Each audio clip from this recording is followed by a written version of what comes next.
గడ్డెవ్వడు చెయ్యర యుద్ధం. First demolition will start from this building.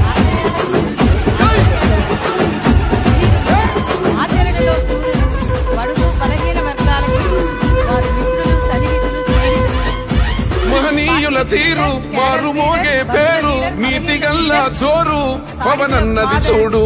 తిక్కరేగిన వాడు లెక్క తేల్చే తోడు నిగ్గదీస్తున్నోడు పాలకులను నేడు.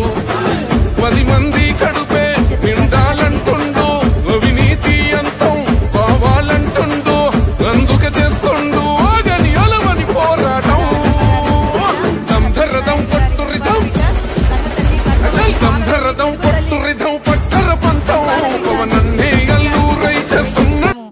వారిని సాదరంగా సప్రశయంగా సభక్తిపూర్వకంగా ఆహ్వానిస్తున్నారు. ఈ పండుగకి హరితాంధ్ర కోసం అడిగేద్దామంటూ మరి అడుగులు వడివడిగా వేస్తూ మనందరినీ కూడా నడిపించడానికి వస్తున్నారు మన నాయకులు. Intellectual excellence, hard work, dedication, knowledge, time management, positive attitude ఇవన్నీ వారికి సొంతం అని చెప్పి గర్వంగా తెలియజేస్తున్నాం.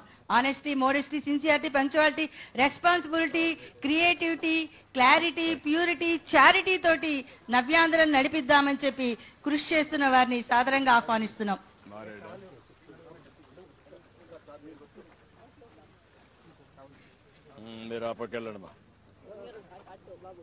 మొక్కలు నాటుతున్నారు. మరి అక్కడ మన ఆంధ్రప్రదేశ్ గౌరవనీయులైన ముఖ్యమంత్రి వారు శ్రీ నారా చంద్రబాబు నాయుడు గారు, అలాగే డిప్యూటీ సీఎం శ్రీ కొణిదెల పవన్ కళ్యాణ్ గారు, కేంద్ర మంత్రి మన స్థానిక ఎంపీ శ్రీ పెమ్మసాని చంద్రశేఖర్ గారు, అలాగే special chief secretary Shri Anantharam IAS గారు అక్కడ మొక్కలు నాటుతూ ఈ రోజు వన మహోత్సవానికి ఉత్సాహంగా వచ్చి మనల్ని ప్రోత్సహిస్తున్నారు. హరితాంధ్ర కోసం అడుగేద్దాం ప్రతి ఒక్కళ్ళం. వన మహోత్సవం మన ఉత్సవం, మన పండుగ అని చెప్పి ఇది మన ఇంటి పండుగ, మనకు గర్వకారణం, పర్వదినం. ఇందులో పాల్గొనటం మనందరికీ వరం, గౌరవం అని చెప్పి తెలియజేస్తున్నాము. మరి మొక్కలు నాటుతున్నారు అక్కడ చక్కగా. ఆ మొక్క పెరిగి పెద్దదయ్యి మనందరికీ కూడా మధురమైన ఫలాలు, పరిమళభరిత పుష్పాలను ఇస్తుంది. వృక్షో రక్షతి రక్షితః అన్నారు. వృక్షాన్ని మనం రక్షిస్తే అది మనల్ని రక్షిస్తుంది.